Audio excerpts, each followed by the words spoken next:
Well, hello, everyone. I'm Ray Paprocki. I'm publisher of Dispatch Magazines, which includes Columbus CEO. I want to thank our panelists for sharing their time and insight today, as well as those who decided to attend this webinar. And a special thanks to our sponsors, Barnes & Thornburg and Frost Brown Todd. This is the 8th installment of our quarterly webinar, Diverse Leaders in Law. Today's topic is Amplifying the Mental Health Conversation.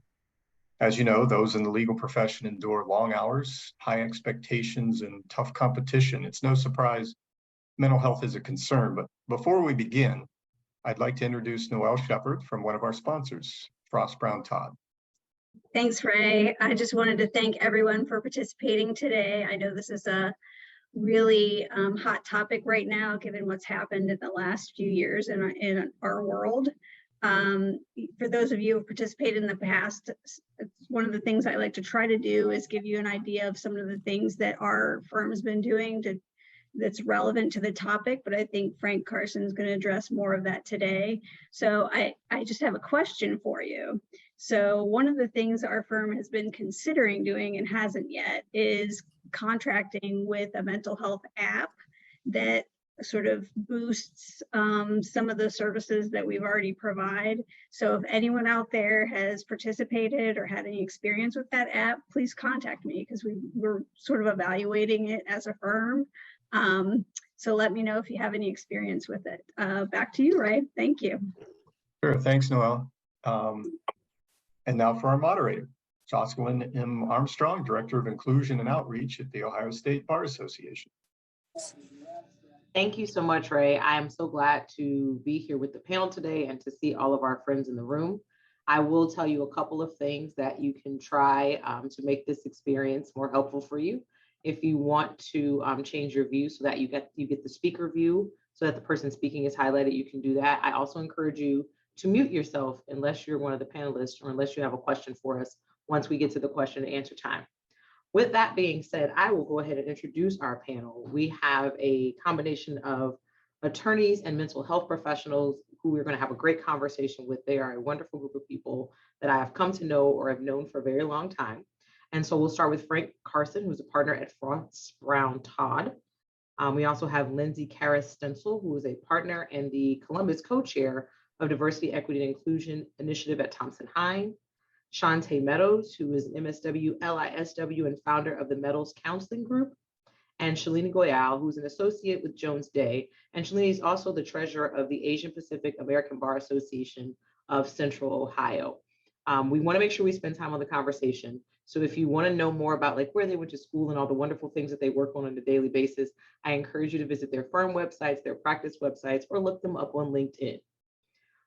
With that being said, we wanted to make sure that we had this conversation today, and I'm so glad and thankful to both Frost Brown and Todd and Barnes & Thornburg for sponsoring this event. We know that mental wellness is something that is of great concern in society generally, and certainly we are seeing more conversation in the legal profession. And then when you add on the layers that people represent as they walk out of their doors, particularly those in marginalized communities, so women, people of color, individuals with physical and mental disabilities. Their mental health is also impacted by many of the things that everyone else is impacted by as well, but I would say even more so because they spend a lot of their time generally being marginalized for other reasons. We are fortunate that we have resources available in our community. Some are targeted specifically toward lawyers, like the Ohio Lawyers Assistance Program. Many of us who have practiced for quite a while often think about them in the vein of substance abuse, but also understand that they offer services for mental health and mental wellness as well. We have a number of private practitioners who are counselors in our communities, and we also have access to organizations like the National Alliance of Mental Illness or Mental Wellness. With that being said, though, there have been things that have happened in the past couple of years. One, we are all living through or have lived through, depending on where you are, a global pandemic. We are still dealing with the after effects or the current effects of COVID, depending on how you look at it. We know that we live in a society that is dealing with political unrest and upheaval, that we have a lot of different things happening as it relates to race and ethnicity, and also with gender and gender identity. So this is quite an interesting time for society broadly. And then you look at attorneys, and we're expected to uphold and advance the law. We're expected to explain the law to individuals who are not attorneys. And sometimes I don't know that people always give us the space to process how we feel about things before they have the anticipation that we will answer their questions. So we're going to dive into some of that today and talk about the impacts of mental health, mental wellness in society, and also on attorneys specifically. Before we jump into the questions, though, I would like to level set by sharing a couple of definitions. You will hear these terms used throughout our conversation, and I want to make sure that we're all kind of on the same page and in agreement with some of these words that we'll use. They're not unfamiliar words or unfamiliar concepts, but I want to reiterate them at the start of the conversation. The first being mental health, which is defined as a person's condition regarding their psychological and emotional well-being. Then there's mental wellness, which according to the World Health Organization is a state of well-being in which the individual realizes his or her own abilities, can cope with the normal stresses of life, can work productively and fruitfully, and is able to make a contribution to his or her community. You will also hear us talk about neurodiverse or neurodiversity. That is a term that was coined by a woman named Judy Singer, who is a sociologist who also happens to have autism. And she started using that term in the late 1990s, and it has been adopted widely. Neurodiversity refers to the concept that certain developmental disorders are normal variations in the brain, and that people who have these features also have certain strengths. So again, we think of particularly autism when we think of neurodiverse. The last thing you will hear us say a lot is people of color. So that's individuals of races and ethnicities that are not classified as white. Commonly in US vernacular, this refers to African American, Asian American, Hispanic, and Latin people. So now that we've level set with our definitions, it's time to jump into our conversation. And so the first question that I want to have our panelists address is knowing that everyone, as I kind of started out talking about, regardless of age, race, gender identity, what have you, has been impacted by COVID and some of the other issues, if you will, and challenges happening in society. Considering again that attorneys of color and also those who are in typically marginalized communities live with this duality of being a person that is impacted because they look like the person or the people that have been affected, but then also being the person who's expected to explain it. How can we acknowledge this duality and help our colleagues navigate that space? And I will go ahead and start that question with Lindsay. Sorry, had to get off mute. It's been 2.5 years into COVID, and every once in a while we still screw it up. Part of it, from our perspective at Thompson-Hein, and I share this as a personal perspective, right? It is a couple of things. One, I try to tell people, like, let's start from a place where even if someone says something wonky, someone does something wonky and it doesn't feel good the way that they say it, they use terms inappropriately, let's make an assumption that they are not having nefarious or malintent. Let's start from a position of educating them, because people are going to continue to make challenging statements, questions, say things that maybe they shouldn't if we don't help kind of course correct and say, hey, we can't talk about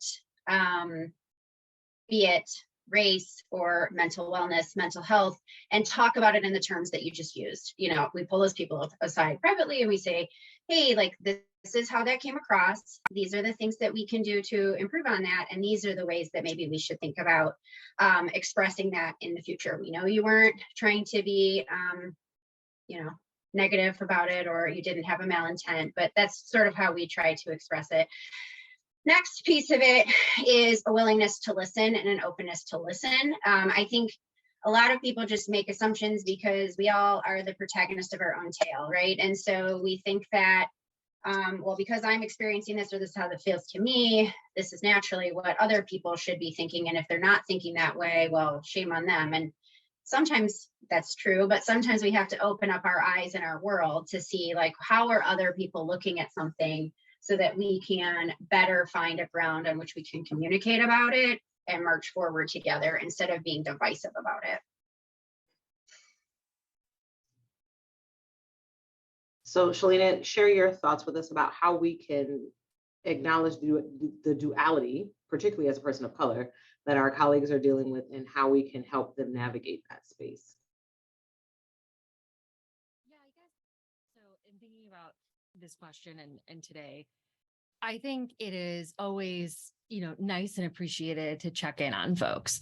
My caveat to that is that I think really it starts well before, right? That event happens or the checking in happens, right? It has to be, it means that sort of helping your colleagues navigate means being a colleague before something happens, right? Establishing that relationship with someone, or being a mentor, or having, checking in on people just regularly, right? So that when those times of crises come, or those moments that are uncomfortable happen, right, it doesn't come off as disingenuous.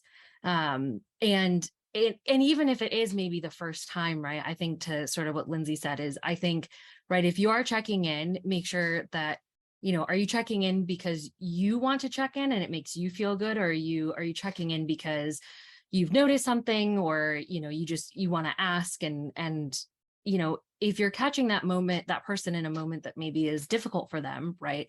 I think it's not just about listening, but anticipating that it may be a response that you're not expecting. That, if that person is going through something, right, you have to be welcome to sort of what that response would be. And then I guess sort of the last piece of it is really that shouldn't be the first and last conversation, right? It should be a follow through thing. So to the extent there are, ways to keep in touch with that person, or to, again, establish that relationship, or, after having taken some time and reflection, come back with an open, question about, hey, I know we had this conversation, wanted to follow up on X, Y, and Z. I think that is sort of the best place. And so, for example, when people during the pandemic, I had friends and colleagues ask me how I was doing, because things were really bad in India for a while, and I have a lot of family that's still there.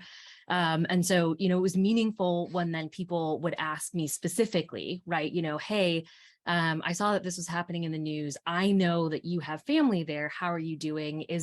How are things going, right? Or when incidents of hate happen, it's sort of like, hey, heard this, just thinking of you, wanted to check in, right? And that comes from a place of shared community and friendship in a way that doesn't come off as being a token or a representative for that community at large. Frank, the same question in turn: how can we acknowledge the duality that our colleagues, particularly those of color, live in, and how do we help them navigate? Yeah, sure.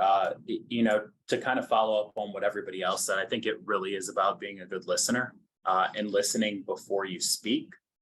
A lot of times people will come to you with issues and you'll think you know what they're going to say, and you'll jump right into giving advice or giving your opinion on things.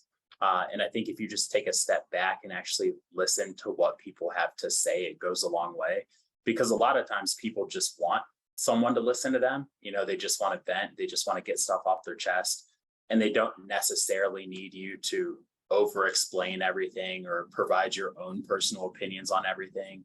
And not to say that that's never appropriate, but a lot of times I think people just want to be heard. And if you can just be that ear to listen to them, I think that goes a long way. Great. So considering we talked about having these conversations and building relationship and being in community, Lindsay, how can we help our colleagues overcome the stigma that's associated with seeking mental health care? Right. So I'm going to back up to come forward so everybody can we can be at level set with my story, because I think it is important. In 2009, after I'd finished law school, had a job, like on paper, my life was perfect. Behind the scenes that no one could see, my mental health and my mental wellness was falling apart. to the point where I almost took my own life in 2009. And I'm only here today because I had 2 dogs lift me off the ground as I was crying into the carpet prior to taking every medicine in my medicine cabinet to say, Mom, you're worth fighting for. And so I tell that story because one of the most important things that we can do is, if we are comfortable sharing our story, is to be vulnerable about our story and say, this is our tale. This was the path that we've walked. And I can't tell you how many people have nearly taken their own life, and how many people would absolutely be devastated if, you or someone else that you really care about weren't here anymore. And so one of the things that I think about oftentimes as I'm either working with associates, partners, folks throughout their firm, folks throughout the industry, I spend a lot of time with law students, is I tell them my story. I tell them that it is hard, but I also that there is hope and that there is something that we can look forward to on the other side. And how do we be the person that's not only supportive of them, but helps to point them in a direction that says, hey, I know maybe your family stigmatizes seeking help, but this is about you, and your family would much rather have you here than have you not sought help. The firm isn't going to fire you because you're seeking help. You need to get help or you can't be your best self. And so a big part of, encouraging attorneys and folks to embrace and practice it is to ultimately do it ourselves and to lead by example. I will full out and say to lots of folks, especially my younger associates and my law students, I teach at the law school, I have a couple classes there, like, mental health is just as important as physical health. If you're okay to go to the gym 5 days a week, why is it not okay for you to go talk about your mental wellness and your mental health once a week or once a month or whatever it might be? And so ultimately, it's being a leader. It's not easy to tell your story sometimes.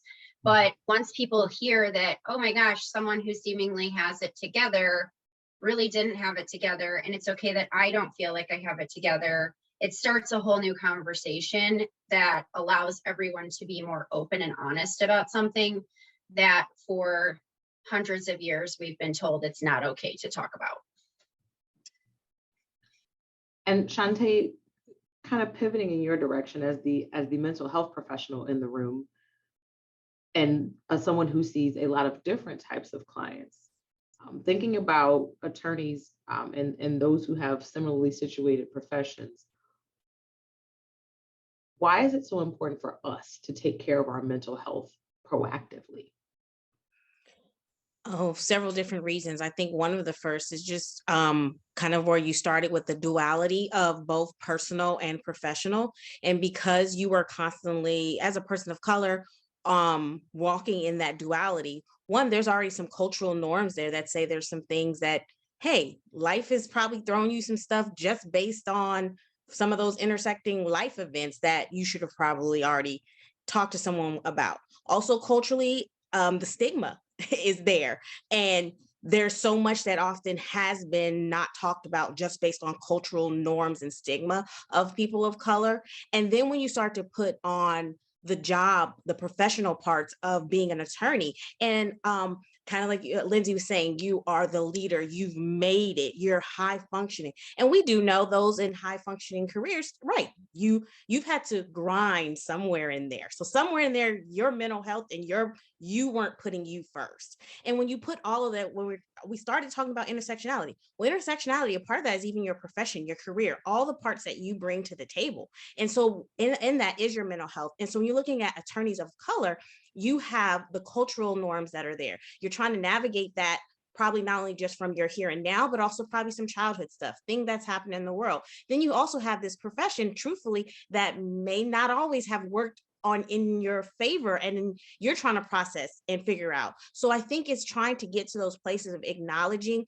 hey, I'm still trying to figure this out for myself. I need a place to process this. I need a safe and brave space to be able to figure this out. And also kind of really what Lindsay was saying is, even once you've made it, it's so important to be like, hey, at what cost? And I think we can always acknowledge that from like our physical health part of like, oh, I may have gained a few pounds, or I may have done this. And we can acknowledge that we've done some things to our physical health to make it, to grind, to get to where we need to, right? That's kind of the life.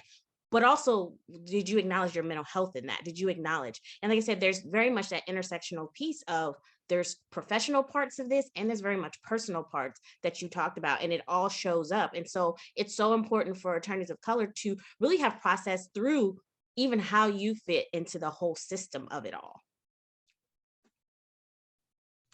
I often say I long for a world where we treat our mental health like we do our annual physical, where if we go to the doctor, assuming that people do, go to the doctor once a year to get their blood work done and get their blood pressure checked and their weight and all these things, that maybe just maybe we could get folks to once a year or more if they need it to go and talk to a mental health professional and talk about where they are, and not always when there's a crisis, right? I tell people that counseling helps me build a toolkit. So there's not always something happening, but then when something does happen, I'm a little more prepared or differently prepared because I've been working on my toolkit. Also, mental health professionals help us align with our goal setting and some of the aspirations that we have. They help us figure out how to walk through those things differently than we have before, because they see us in a different angle than our relatives and friends do.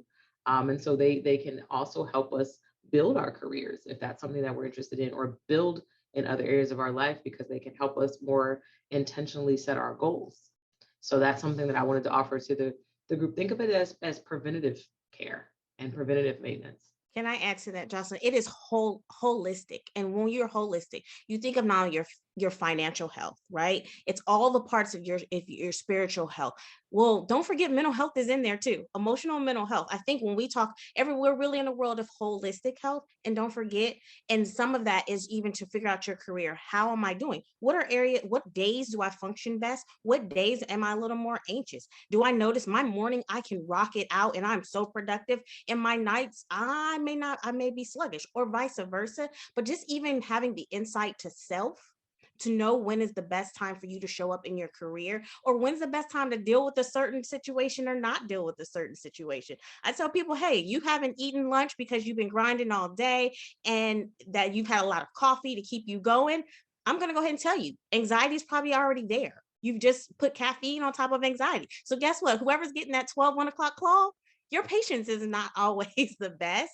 And just learning that, though, that's that self-insight that I think, like you said, people always think something has to be wrong, and we only think about it in the problem. It's not. It can be preventative to help that 1 o'clock not get their head bitten off because you've been grinding, haven't eaten, and only had caffeine.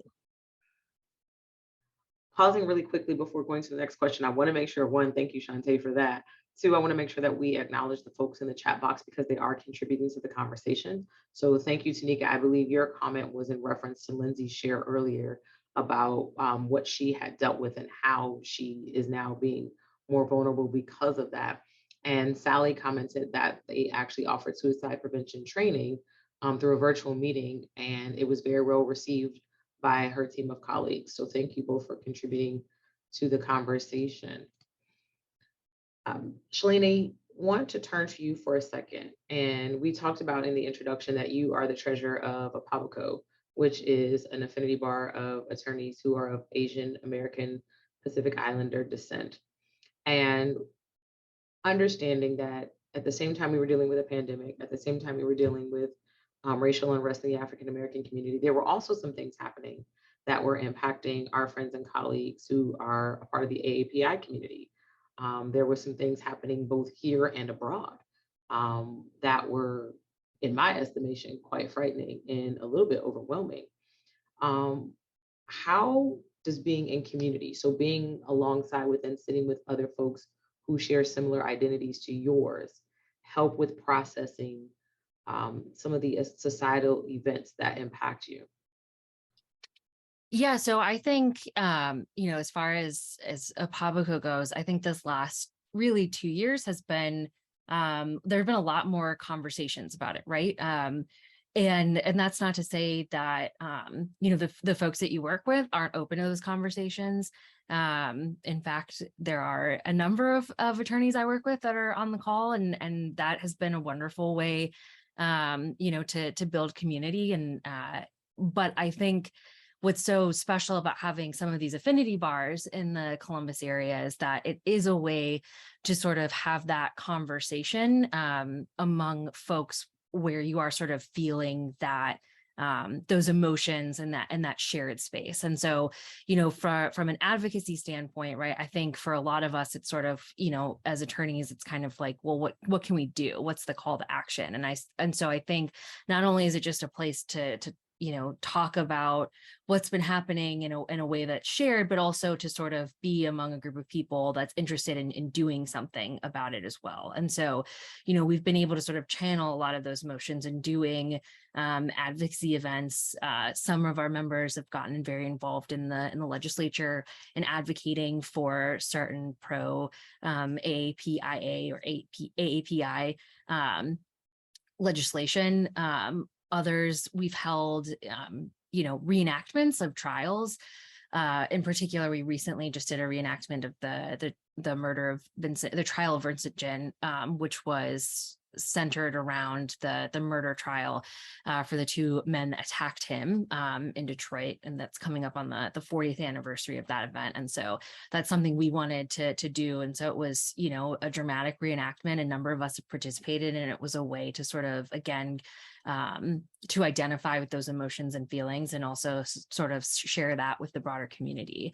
And so I think, without the existence of affinity bars like that, or groups like that in the legal community, there's just it fills a place and for an emotional response that is welcomed amongst people with shared ideas, shared identities that can really relate. Thank you. So we've talked a bit about what we can do or what we have done individually and within our social groups. Frank, what has your firm done or planning to do? We got a little bit of a preview of it earlier. Noelle shared with us, but what is your firm planning to do, or what have they done to help attorneys and staff embrace mental wellness? Right. So I think it all started kind of during the pandemic, like it probably did with every other firm, with just the acknowledgement that we needed to do something based on everything that was going on. And so I think a lot of 2020 was trying to figure out kind of how to attack that and what to do and, where to get those resources. And so in June of 21, we started a series of webinars that were called Mental Health Matters. They address topics like stress and burnout and all of those types of things. At that point, I think a lot of people were still working remote. So we thought that the webinars, would be a good chance for everyone to jump in and kind of touch base that way. In April of this year, we had a 2-day mental health workshop that was led by an author. Her name is escaping me right now, but that was also focused on stress and burnout and those types of topics. And, they really walk through ways to deal with all of that. And I think a lot of people found that beneficial. We have had on-site grief counseling in circumstances where we've unexpectedly lost a member of our firm. And I think people really appreciated that, just kind of working through how to deal with those emotions that at the time were very raw. And then, just simple things like on a monthly basis, we get mental health tips on our Outlook calendars. And those could be related to anything from, physical activity to meditation or, what have you, but just different little reminders and ways to kind of just bring to the forefront your mental health and make sure that you remember that that's something that you need to focus on. Because as lawyers, I think a lot of times we get caught up in the work and that all kind of falls by the wayside. And then just from a general perspective, I think, the acknowledgement that it's okay to check on your colleagues, and not is it only okay, but, it's something that we should be doing because you really never know what someone's going through. And, people aren't always going to come out and just tell you those things. But, if we all check up on each other, that will go a long way. And then, as Noelle mentioned earlier, I think we're in the process of, trying to provide access to a mental health app that would have a whole suite of different things that you can do in different ways to connect. And I think it's supposed to include both, one-on-one coaching sessions, group coaching sessions, and then things that you can look up on your own to assist. if you didn't want to participate in the first two. So collectively, I think, that's where we've been, where we're at, and where we're headed. Awesome. Thank you for that. And additionally, Sally shared in the chat that her firm offered a 6-session meditation and mindfulness workshop that they found very helpful. So we have quite a great list, I think, of opportunities for those of us in firms and other legal spaces to help us move forward in this particular conversation. So taking a slight turn, as we talk about mental wellness, one thing that I think we sometimes overlook when we're talking in the broader DEI conversation and thinking about the way that people's brains work is that we don't always consider our neurodiverse colleagues. I am fortunate to sit on the board of a school for children with autism. And I think that sometimes people don't think about adults with autism, and that many of them work alongside us. Sometimes I believe have a certain view of what autism or other neurodiversity might mean. And we don't consider that in our spaces. So how can we, and I'll ask Lindsay first, how can we better serve our colleagues and clients who are neurodiverse? I think one part of it is, first and foremost, it's creating a safe space where people feel comfortable about talking about how they think, what neurodiverse status that they may have, because there's a lot of layers there. I mean, we could think about autism, and there's a vast, people who suffer from varying degrees of bipolar disorder, depression, anxiety. Those are all driven by the brain, right? And our reactions to things and the way that we handle things. So the more that we're able to create a safe space for colleagues to be able to express themselves and say, hey, when we do X, Y, and Z, it makes me anxious because it triggers A, B, and C from a past lifetime. It helps us then not only understand, like, why is the behavior happening? It helps us to say, okay, I'll give them space and grace to process this the way. And, for someone, my position as a partner, right?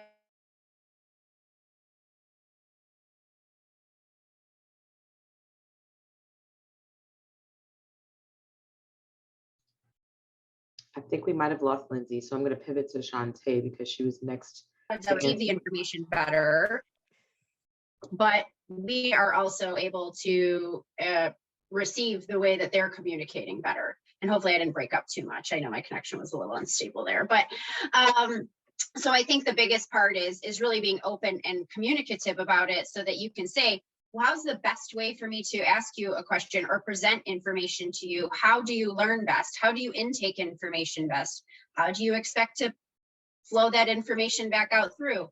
And the more we can understand a lot of those things, the easier it is for us overall to function as a high functioning team, and so we don't have to have maybe missteps in the way that we react or treat different individuals. Shantae, will you share with us as well, when we consider neurodiversity from your professional lens, how can we be better supportive of colleagues and clients? I think first and foremost, regardless, with people, relationships matter. And I think we've gotten, and why relationships matter is when you talk about, a lot of people use safe space, brave space. But even before safe or brave, I have to have a relationship with you. So even you can ask me, how am I doing? And I'm just going to say, fine. You're going to ask me, what do you need? And I'm going to say, I'm good. Why? Because I have no relationship with you. I think Frank had alluded before, like there has to be something there in the authenticity, so with that, relationships matter, and also understand one size does not fit all. So when you start talking neurodiverse, right, right now we've kind of put ADHD, autism, and when you're talking adults, we often make the assumption that people should have had a handle of it. Well, it changes honestly in every situation and with different people. People don't realize how much in that relationship, sometimes we trigger each other's stuff. Because you're feeling anxious, I'm now going to start feeling anxious, or because there's something going on, I'm overwhelmed. So how you support is really even starting with that relationship to be able to, what Lindsay said, to have the conversation, to even for it to safe to be like, I'm feeling overwhelmed, I'm feeling anxious, even if I can say that and that's safe, because very often why I may be disorganized or why things may be happening is because of the neurodiverse things happening at that time, what the brain is doing, trying to take on things. But if it's not safe enough for me to say I'm overwhelmed or I'm anxious, then that's not going to be helpful for anyone. It's not helpful for the attorney. It's not helpful for the client, for your colleague. So even to be able to provide the space to say what the problem is, it doesn't mean you have to fix it. I just need to be able to say it. And so that way we can then say, okay, how can we work together? All that's about relationships. For me to say, how do we work together, is still, once again, circles back to that relationship key. And so I think that's, it goes back to the stigma. You have to be able to have a space, have a colleague, have a client. Someone has to be able to say, hey, I'm depressed today. Hey, guess what? They changed my medication, and sorry if I'm kind of falling asleep a little bit.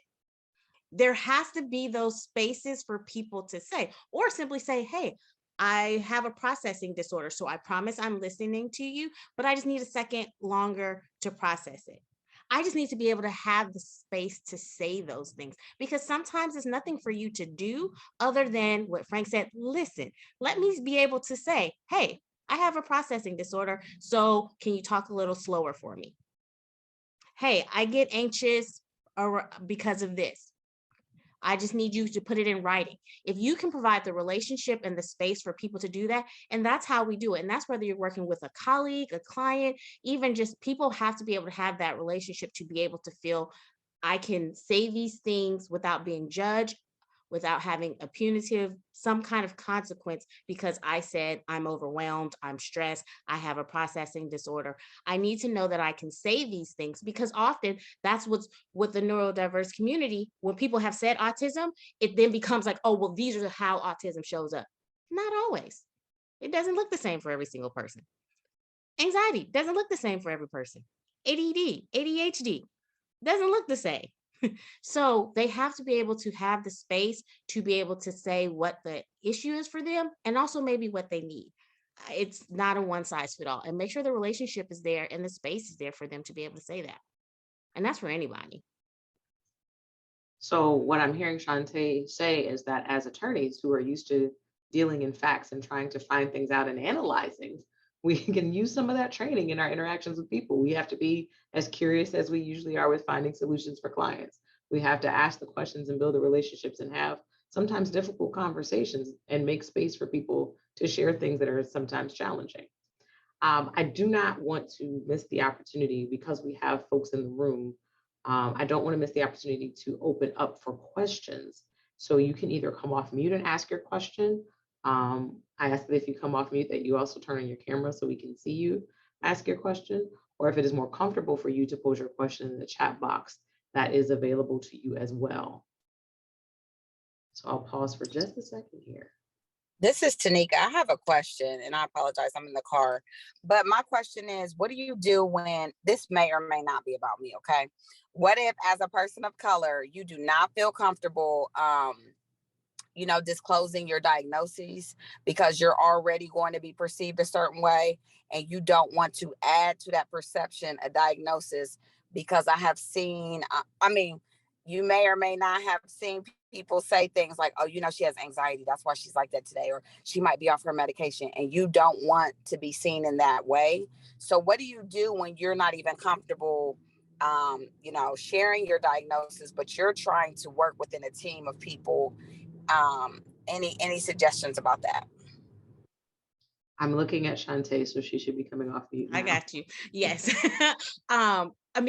This goes to those that work culture, work environment.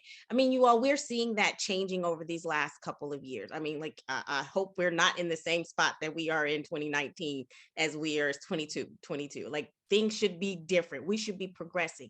And this is the stigma, but this is that intersection of personal and professional. And this is where attorneys of color have to not only, what do you think of me as a person of color, but now if I put a diagnosis on that, what do you think of me as a person of color with a diagnosis? And this is where I always pose to higher ups, leadership, other places, to be like, okay, this is a culture thing, because it has to be, once again, relationships and safe to say these things exist. Now, for the person who that person does have anxiety and they're like, I want to say something, this is where you do have to find allies among, because with mental health, we don't want anyone to feel like they are isolated, alone, and cannot share their mental health, because that does lead to burnout, it leads to trauma, it leads to other issues, and God forbid, suicide and things of that nature, because I feel like no one cares, no one is listening, and I can't show up as my full self. So this is where you do have to, in workspaces, hopefully have some allies, even one person. And this is also where for different people, boundaries may be coming in place. I can only show up at work in this capacity, and I have to get my help and my support in other. And that may mean my boundaries for work become very stiff and hard in order for me to be able to manage all the parts of my mental health, as well as probably those cultural pieces that I'm also trying to navigate. And like I said, the first I would hope is workplace, but other is, it may be some strong boundaries at work and seeking support elsewhere. And kind of going on something that Shantae said in response to Tanika's question, Frank, talk to us about what it means for leaders to serve as examples of prioritizing mental health and making spaces that are safe for folks. Yeah, so I think it's different for everyone. As far as creating safe spaces, I think, to my point earlier, it's just really about listening, and maybe keeping your opinions to yourself. And just kind of listening and trying to understand the other person and their issues and what they're dealing with and where they're coming from. And even if you don't understand it, or that's something that you've never been through, acknowledging that it is an issue for them, and just trying to creatively find ways to help them deal with that, I think. And, if you're not the person for that, then maybe you run it up the chain or figure out who the correct person is to deal with that, and get that person involved. And as far as setting an example and being a leader, I think we all just need to make sure that we take care of our own mental health, because, if your own mental health isn't sound, you're not going to do much good assisting everyone else with theirs. And I think for me personally, I think my physical fitness and mental health are tied closely together. So I work out to burn stress and kind of de-stress and cool off and calm down and clear my head. So that's what I do personally. But I think, it could be anything for anyone. I mean, it could be reading a book, it could be sleeping, it could be meditating, it could be doing yoga, whatever it is that you need to do to stay sane in this crazy world. I think that you need to do that. You need to take care of your own mental health. And that will certainly put you in a better position to help everyone else. And Frank perfectly segued to my next question, which was fantastic. I promise he can't see my notes. But I want to ask each of our panelists in turn to share just one tip, one thing that you offer to folks to help them preserve their mental wellness. So I'll start with Shalini.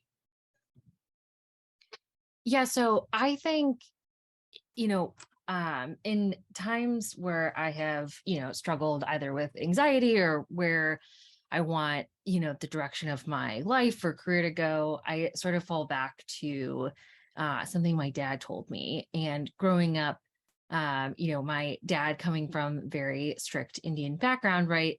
Talking about feelings isn't necessarily top of mind. And so I remember when he told me this, it really resonated because it was something that was so sort of in touch with what I view as, maintaining your mental wellness, which is, at any point in your life, you have to have at least two of three things. You have to either, you have to love where you work, love who you're with, or love where you are. And without like at least two of those three things, right, you probably need to look and maybe rebalance. And so, you know, when I decided to leave public accounting and go to law school, that was one of those calculations of, you know, where things are. And, you know, obviously that calculation sometimes changes day to day, sometimes it changes month to month, but, you know, in the overall scheme of things, you know, right now I feel very lucky that, you know, I love where I work, what I'm doing, and who I'm with, and my family's here. And so that's always been sort of my compass in terms of making sure that my mental wellness is where it needs to be. Lindsay, what about you? Well, some of the things that I often recommend surround boundaries. So in the legal profession, we have a strong tendency to let our boundaries sort of go to the wayside, to get the answers out to the clients, to react to the emails at 9:30, 10 o'clock, 11 o'clock at night, to respond to whomever might be demanding X, Y, or Z. And there is a balance between the hustle of trying to get to where you need to get to in your career and setting boundaries for yourself such that you're actually able to get there. Because if you are not taking care of yourself and you don't draw lines, so lines that I draw, for example, at 9 o'clock, my phone automatically goes to do not disturb mode. Quite frankly, I'm not solving your problems between 9 a.m. and 6 a.m., right? And no one's really solving any problems during that time. So I tell people, like, maybe that's the thing you need to do.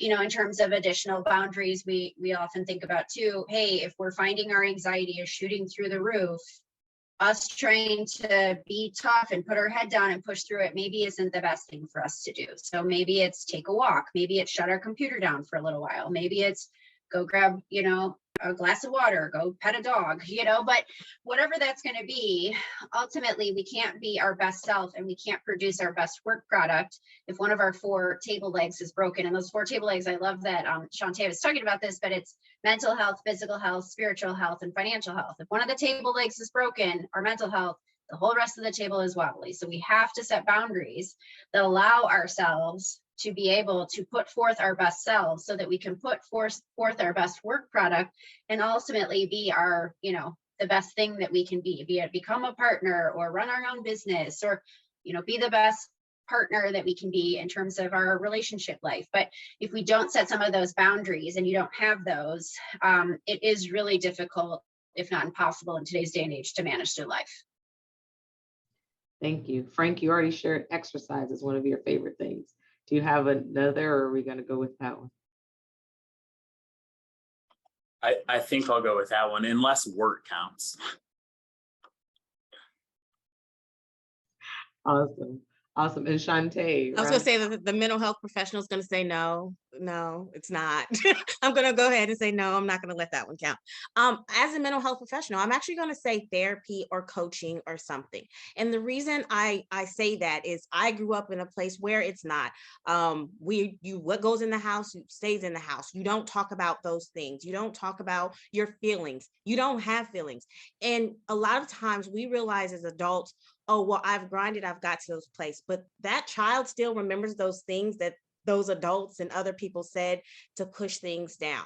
But not only that, it's hard to, if you are stressed and overwhelmed and you're telling your friend, you may not be going to details, but if you're telling your friends, you're telling your partner, you're providing them stress. But also attorneys have not only burnout stress, but they also, we call secondary trauma or vicarious trauma, meaning like sometimes you're hearing some situations that's pretty, and it may not be related to a case. It could be how a person treated a person, and those can be traumatic. That is, and my question is always, what are you doing with that? Yes, you can be working it off, but if you have to show up at work and do the same thing again the next day, at some point, the glass is full and it's running over.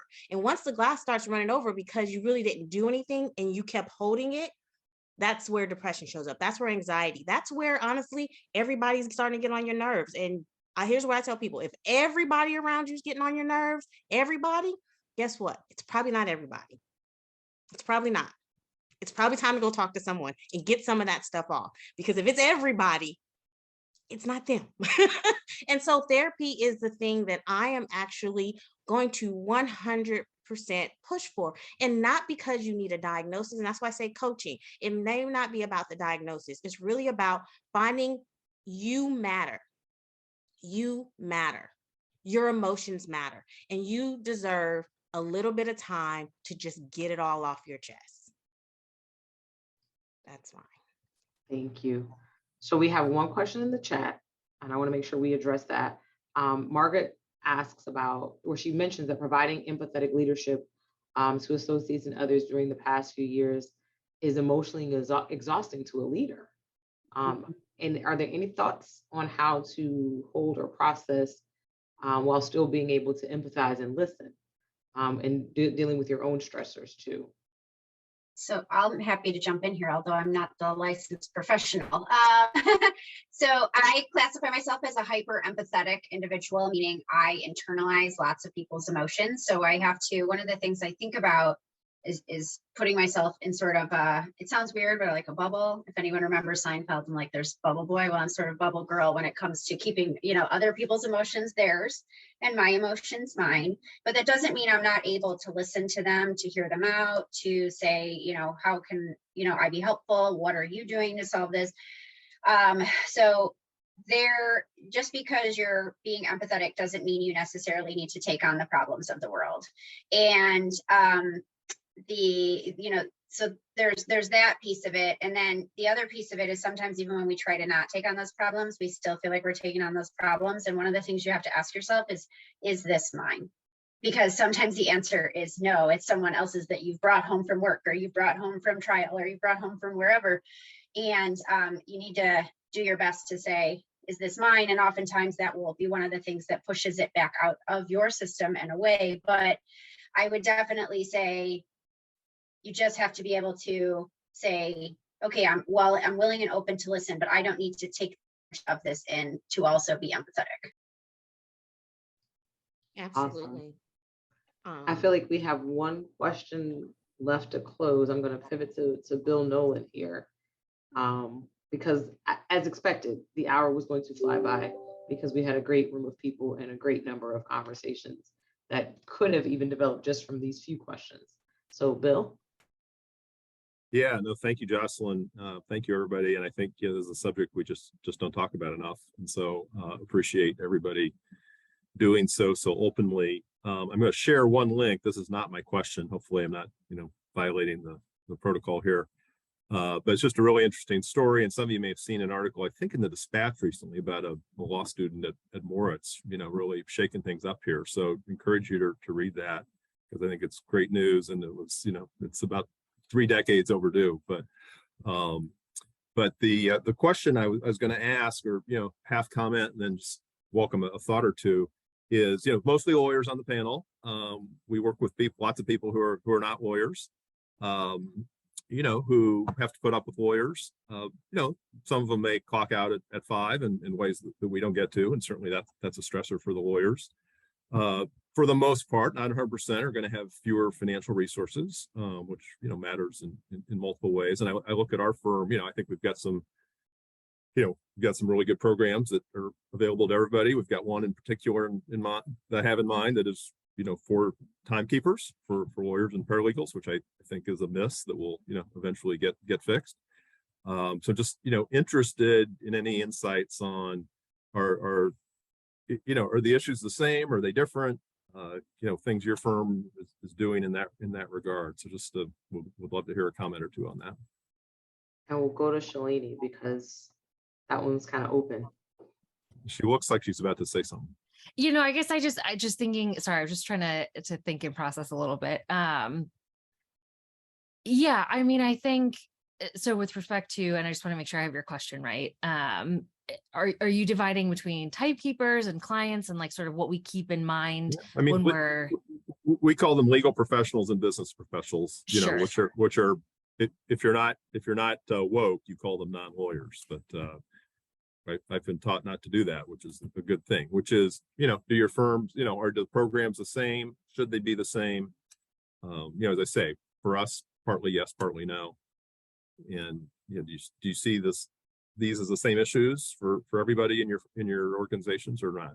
Yeah, I mean, I think for the business folks, for the attorneys in the office, I think when we do have, firm initiatives, it sort of applies to everybody. We all work together. We're all colleagues. We all, are part of the same company at the end of the day. Right. And even to your point, we bring, and Shantae's point, we bring home or we bring to work a lot of the same stressors. And so, I guess without a specific program that comes to mind, I think in general, our firm's approach has always been sort of to attack, any problem equally among staff and attorneys or timekeepers, non-timekeepers, because, at the end of the day, we're all part of the same firm. I can answer the question for our firm, Bill. All of our programs and all of our services are offered equally among we call them business professionals as well, and the timekeepers, the lawyers. For us, I'll use our diversity initiative, for example. Not only do we have lawyers at the partner level and the associate level that sit on that initiative, but we also have the business professionals for the different offices. So every office is represented. And then whether you're a business professional or you're an attorney billing time, everybody's voice is equally heard in those initiatives. So I think that does go a long way. And then, in terms of mental health, we do have offered to every single person in the firm the access to, I believe it's Better Health or Better Mind is one of those apps. Sorry, there's two that are very similar, but we have access to a mental health app, so you can get basically on-demand mental health services if you really are so in need, and that's offered to everybody also. All right, well, I'm good, Jocelyn. Thank you. Thanks, everybody. Thank you, Bill, and thank you, everyone. Ray, I will turn it over to you for our close. Certainly. Thank you. I just want to thank everyone, all the panelists. Jocelyn, great jobs moderating this discussion. To Barnes and Thornburg, Frost Brown, Todd, for your support of this webinar for Columbus CEO. It's been an illuminating discussion. It's not easy to discuss these topics. I know that I was thinking through some of the issues that I have to think through with colleagues at work and how I can do better at that. And so I hope we walk away with a little more insight and feel a little better prepared to deal with the matters we explored today. And so I want to thank everybody for moving us down a little bit farther on the road. So take care and good health, good mental health, everybody. Take care. Bye.